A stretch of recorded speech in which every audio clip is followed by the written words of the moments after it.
Civilian का trial military court में नहीं चल सकता। सुप्रीम कोर्ट का बड़ा फैसला सामने आ गया है। सुप्रीम कोर्ट ने जो ये भिजवाए गए थे केसेस, उनको फौरी तौर पर वापस भिजवाने का हुक्म भी सादिर किया है और जो पिटिशंस हैं उनको मंजूर कर लिया है। इस पर बात करेंगे। सबसे पहले तो 5 रुकनी बेंच था जिसकी सरबराही जस्टिस इजाजुल एहसन साहब कर रहे थे। 5 में से 4 जज साहबान ने इसके खिलाफ फैसला दिया और तमाम जो पिटिशन थी उनको मंजूर कर लिया और उन्होंने कहा कि यह गैर आईनी है, किसी सिविलियन का ट्रायल मिलिट्री कोर्ट में नहीं हो सकता। जस्टिस याहिया अफरीदी साहब ने इस पे इख्तलाफी नोट दिया, क्योंकि जाहिर है 4 जजेस एक तरफ थे तो सिंगल जज ने तो इख्तलाफी नोट देना है। इख्तलाफी नोट दिया। तफसीलात अभी तक नहीं पहुंची, रिटन ऑर्डर सामने नहीं आया जिसमें यह बताया गया हो कि किस बुनियाद पर उन्होंने इसको जायज और इन्होंने नाजायज करार दिया या जो भी इख्तलाफी नोट किया।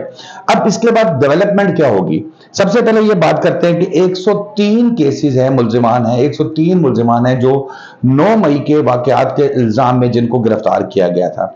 अब उन तमाम मुल्जिमान का जो केसेस हैं मिलिट्री कोर्ट की बजाय इंसदाद दहशतगर्दी की अदालत में जो है वो किए जाएंगे। अच्छा, अब यहां पर सबसे पहली जो इंपॉर्टेंट चीज ये है कि जो 9 मई के बाद जब जब गिरफ्तार हुए उसके बाद उनको हिरासत में रखा गया।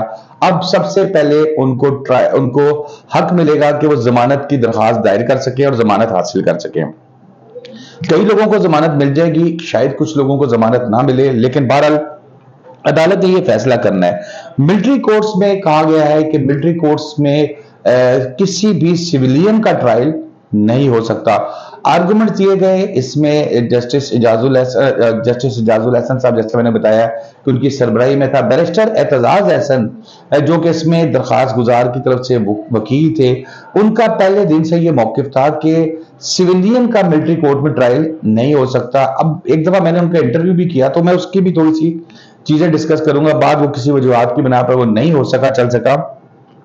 मैंने एतजाज एहसन साहब से सवाल किया, मैंने कहा सर जो आपको क्या एतराज है? तो उन्होंने कहा कि भाई जब कोर कमांडर्स फिर फॉर्मेशन कमांडर्स सब लोग ये कह चुके हैं कि 9 मई के वाकयात के बड़े शदीद किस्म के हमारे पास ऑथेंटिक एविडेंस मौजूद है, तो जब वो ऊपर से जहन बन गया हो तो फिर नीचे वाला जो जिन्होंने ट्रायल करना है, जो जजेस होंगे वो जाहिर है इन्फ्लुएंस होंगे, वो अपना इंडिपेंडेंट दिमाग इस्तेमाल नहीं कर सकते। जिस पर मैंने एतजाज एहसन साहब से ये कहा कि सर ऐसे तो जस्टिस उमर अता बंदयाल साहब या इससे पहले जैसे साकिब निसार साहब थे, ये भी तो अपना माइंड दे चुके हैं और बेशुमार केसेस में फिर नवाज शरीफ साहब के रेफरेंस दिया मैंने, मैं कहा जी उनके केस में तो रेफरी जज भी बना दिया गया था इजाजुल एहसन साहब को। तो जब सुप्रीम कोर्ट का फुल कोर्ट या जो जजेस हैं ये या चीफ जस्टिस ये अपना माइंड दे दे कि भाई ये गलत है, तो यकीनन फिर नीचे तक तमाम जजेस, सिविल जजेस भी वही सोच रखेंगे या उसको जरा अहमियत देंगे। अगर आपकी बात को मान लिया जाए तो फिर तो दोनों तरफ से मामला आता है, तो फिर मैं और आप जज बैठ जाते हैं, फिर हम ट्रायल कर लेते हैं।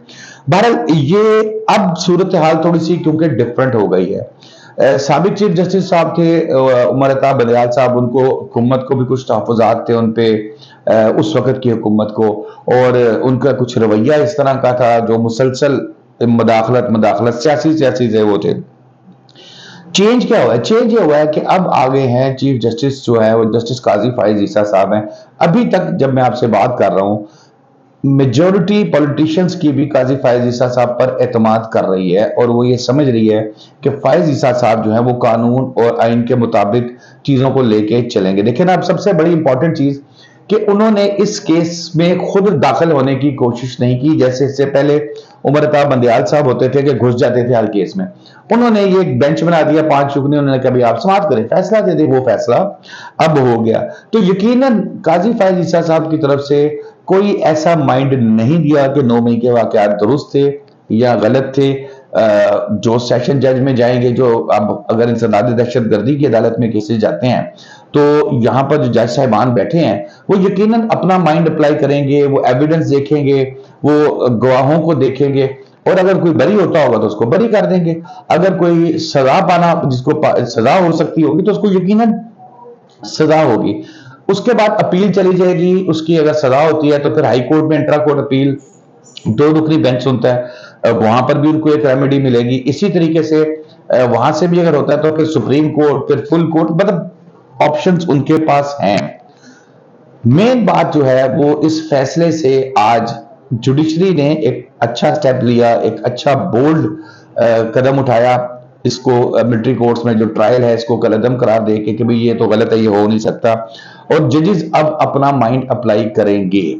दोस्तों आज के लिए इतना ही। शादाब रियाज को इजाजत दीजिए। अल्लाह हाफिज।